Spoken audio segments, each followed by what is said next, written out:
ಒಂದು cup tea ಬೇಕೇ ಬೇಕು. ಅಂತಹ ಟೀಯನ್ನ ಕೂಡ ಒಂದು ದೇಶ ಬ್ಯಾನ್ ಮಾಡಿದೆ ಅಂದ್ರೆ ನೀವು ನಂಬ್ತೀರಾ? ಖಂಡಿತ ನಂಬಲೇಬೇಕು. ಆಲ್ಮಂಡ್ಸ್ ಅನ್ನ ತಿಂದ್ರೆ ನಮ್ಮ ದೇಹಕ್ಕೆ ಒಳ್ಳೆ ಪ್ರೋಟೀನ್ಸ್, ಫೈಬರ್ ಮತ್ತು ಕ್ಯಾಲ್ಸಿಯಂ ಸಿಗುತ್ತೆ ಅಂತ ಹೇಳ್ತಾರೆ. ಅದಕ್ಕೆ ಇದನ್ನ ಡ್ರೈ ಫ್ರೂಟ್ಸ್ ನ ಕಿಂಗ್ ಅಂತ ಕೂಡ ಕರೀತಾರೆ. ಇಂತಹ ಆಲ್ಮಂಡ್ಸ್ ಅನ್ನ ಕೂಡ ಒಂದು ದೇಶ ಬ್ಯಾನ್ ಮಾಡಿದೆ ಅಂದ್ರೆ ಖಂಡಿತ ನಂಬೋದು ಕಷ್ಟ. ಅಷ್ಟೇ ಅಲ್ಲ, ಹುಡುಗಿಯರ ಫೇವರೇಟ್ ಸ್ಟ್ರೀಟ್ ಫುಡ್ ಆದ ಪಾನಿಪುರಿಯನ್ನ ಕೂಡ ಒಂದು ಸಿಟಿಯಲ್ಲಿ ಬ್ಯಾನ್ ಮಾಡಿದ್ದಾರೆ. ಅಷ್ಟೇ ಅಲ್ಲ ಗುರು, ಸಮೋಸ ಮತ್ತು ಪಕೋಡವನ್ನ ಕೂಡ ಒಂದು ಡಿಸ್ಟ್ರಿಕ್ಟ್ ನಲ್ಲಿ ಬ್ಯಾನ್ ಮಾಡಿದ್ದಾರೆ.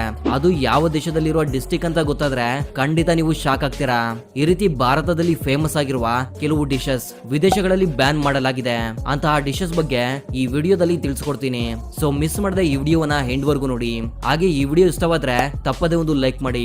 ಇನ್ನು ತಡೆ ಯಾಕೆ ಮಾಡೋದು, ಬನ್ನಿ ವಿಡಿಯೋವನ್ನ ಶುರು ಮಾಡೋಣ.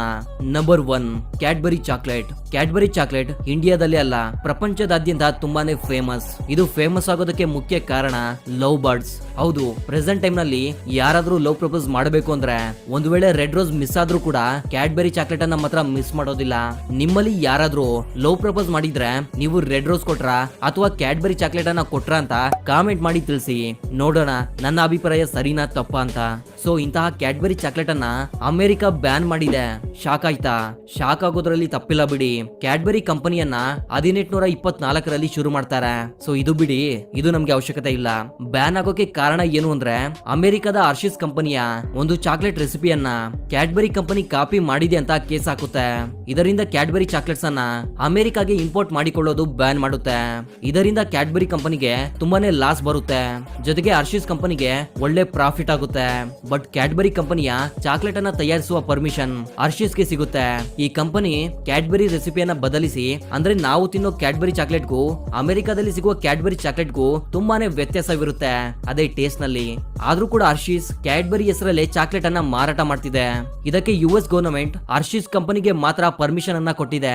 ಒಂದು ವೇಳೆ ರಿಯಲ್ ಕ್ಯಾಡ್ಬರಿ ಚಾಕ್ಲೇಟ್ ಅನ್ನ ಮರೆತು ಕೂಡ ಅಮೆರಿಕಾಗೆ ತೆಗೆದುಕೊಂಡು ಬಂದ್ರೆ ನಿಮ್ ಕತೆ ಮುಗಿತು ಅಂತಾನೆ ಹೇಳ್ಬೋದು. ತುಂಬಾ ದೊಡ್ಡ ಮಟ್ಟದ ಫೈನ್ ಅನ್ನ ಹಾಕ್ಬೋದು. Number 2, tea. ಮಳೆ ಬರುವ ಸಮಯದಲ್ಲಿ ಬಿಸಿ ಬಿಸಿ ಟೀ ಮಾಡ್ಕೊಂಡು ಕುಡಿದ್ರೆ ಅದ್ರ ಮಜಾನೇ ಬೇರೆ ಅಲ್ವಾ? ಬಟ್ ಯಾವನೊಬ್ಬ ಬಂದು ಇನ್ಮೇಲೆ ನೀವು ಟೀ ಕುಡಿಯೋದನ್ನ ನಿಲ್ಸಿಬಿಡಿ ಅಂದ್ರೆ ಏನ್ ಮಾಡ್ತೀರಾ? ಟೀ ಇಲ್ಲ ಅಂದ್ರೆ ಕಾಫಿ ಕುಡಿತೀನಿ ಬಿಡುಗರು, ಅದಕ್ಕೆ ನೀನ್ಯಾಕೆ ತಲೆ ಕಡ್ಸ್ಕೊಂತೀಯ ಅಂತ ನೀವು ಹೇಳ್ತೀರಾ ಅಂತ ನನಗೆ ಗೊತ್ತು. ಬಟ್ ರೀಸೆಂಟ್ ಆಗಿ ಅಂದ್ರೆ ಕಳೆದ ವರ್ಷ ಪಾಕಿಸ್ತಾನದಲ್ಲಿ ಟೀ ಅನ್ನ ಬ್ಯಾನ್ ಮಾಡ್ತಾರೆ. ಅಂದ್ರೆ ಡೈರೆಕ್ಟ್ ಆಗಿ ಟೀ ಕುಡಿಯೋದನ್ನ ಬ್ಯಾನ್ ಮಾಡಿಲ್ಲ, ಆದ್ರೆ ಪಾಕಿಸ್ತಾನದ ಪ್ಲಾನಿಂಗ್ ಅಂಡ್ ಡೆವಲಪ್ಮೆಂಟ್ ಮಿನಿಸ್ಟರ್ ಆದ ಹಸನ್ ಇಕ್ಬಿಲ್ ಅವರು ಜನರ ಮುಂದೆ ಬಂದು ದೇಶದ ಪ್ರಜೆಗಳೆಲ್ಲ ಟೀ ಕುಡಿಯೋದನ್ನ ನಿಲ್ಲಿಸಿ ಅಂತ ಬೇಡಿಕೊಳ್ತಾರೆ. ಈ ರೀತಿ ಯಾಕೆ ಹೇಳ್ತಾರೆ ಅಂತ ಅವರ ಬಾಯಲ್ಲೇ ಕೇಳಿ, ಆಮೇಲೆ ನಾನೇ ಕ್ಲಿಯರ್ ಆಗಿ ನಿಮ್ಗೆ ಎಕ್ಸ್ಪ್ಲೇನ್ ಮಾಡ್ತೀನಿ. मैं ये भी कौम से अपील करूंगा कि हम चाय की एक प्याली 2 ಪ್ಯಾಲಿಯಾ ಕಾಮ್ ಕರ್ದೆ. ಇವರ ದೇಶಕ್ಕೆ ಟೀಯನ್ನ ಇಂಪೋರ್ಟ್ ಮಾಡಿಕೊಳ್ಳೋಕೆ ಬೇರೆ ದೇಶಗಳಿಂದ ಸಾಲ ಮಾಡಿ ಇಂಪೋರ್ಟ್ ಮಾಡಿಕೊಳ್ತಿದ್ದಾರೆ. 2021-22ರ ಸಮಯದಲ್ಲಿ ಪಾಕಿಸ್ತಾನ್ ಗವರ್ನಮೆಂಟ್ ಲಕ್ಷಗಳಲ್ಲಿ ಕೂಡ ಅಲ್ಲ, ಕೋಟಿಗಳಲ್ಲೂ ಅಲ್ಲ, ಬರೋಬ್ಬರಿ 8,383 ಕೋಟಿ ಪಾಕಿಸ್ತಾನಿ ರೂಪಾಯಿಗಳ ಟೀಯನ್ನ ಇಂಪೋರ್ಟ್ ಮಾಡಿಕೊಂಡಿದ್ದಾರೆ. ಅದು ಕೂಡ ಸಾಲ ಮಾಡಿ. ಬಟ್ ಪ್ರೆಸೆಂಟ್ ಪಾಕಿಸ್ತಾನ ಸಾಲದಲ್ಲಿ ಮುಳುಗಿ ಹೋಗಿರೋದು ನಿಮ್ಗೆಲ್ಲ ಗೊತ್ತೇ ಇರುತ್ತೆ. ಯಾಕಂದ್ರೆ ಮೊದಲು ಮಾಡಿದ ಸಾಲವನ್ನ ತೀರಿಸೋಕೆ ಮತ್ತು ಬಡ್ಡಿಯನ್ನ ಕಟ್ಟುವುದಕ್ಕೆ ಮತ್ತೆ ಬೇರೆ ದೇಶಗಳ ಬಳಿ ಸಾಲ ತೆಗೆದುಕೊಂಡು ಅದಕ್ಕೂ ಬಡ್ಡಿ ಕಟ್ಟೋಕೆ ಆಗದಷ್ಟು ಸಾಲ ಮಾಡಿಕೊಂಡಿದೆ. ಜೊತೆಗೆ ಪಾಕಿಸ್ತಾನ ಬಳಿ ಫಾರಿನ್ ಕರೆನ್ಸಿನೇ ಇಲ್ಲ. ಅಂದ್ರೆ ಪಾಕಿಸ್ತಾನ್ ವಿದೇಶಗಳಿಂದ ವಸ್ತುಗಳನ್ನ ಹೆಚ್ಚಾಗಿ ಇಂಪೋರ್ಟ್ ಮಾಡಿಕೊಳ್ತಾ ಇದೆ, ಆದ್ರೆ ವಿದೇಶಗಳಿಗೆ ಎಕ್ಸ್ಪೋರ್ಟ್ ಮಾತ್ರ ತುಂಬಾನೇ ಕಡಿಮೆ ಮಾಡ್ತಿದೆ. ಇದರಿಂದ ಫಾರಿನ್ ಕರೆನ್ಸಿ ಖಾಲಿಯಾಗಿದೆ. ಇದೇ ಕಾರಣಕ್ಕೆ ಟೀಯನ್ನ ಇಂಪೋರ್ಟ್ ಮಾಡಿಕೊಳ್ಳೋಕೆ ಕರೆನ್ಸಿ ಇಲ್ಲದೆ ದೇಶದ ಪ್ರಜೆಗಳಿಗೆ ಟೀ ಕುಡಿಯೋದನ್ನ ಕಡಿಮೆ ಮಾಡಿ ಅಂತ ಹೇಳಿ ಇಂಡೈರೆಕ್ಟ್ ಆಗಿ ಟೀ ಮೇಲೆ ಬ್ಯಾನ್ ಅನ್ನ ಹಾಕಿದೆ ಪಾಕಿಸ್ತಾನ್.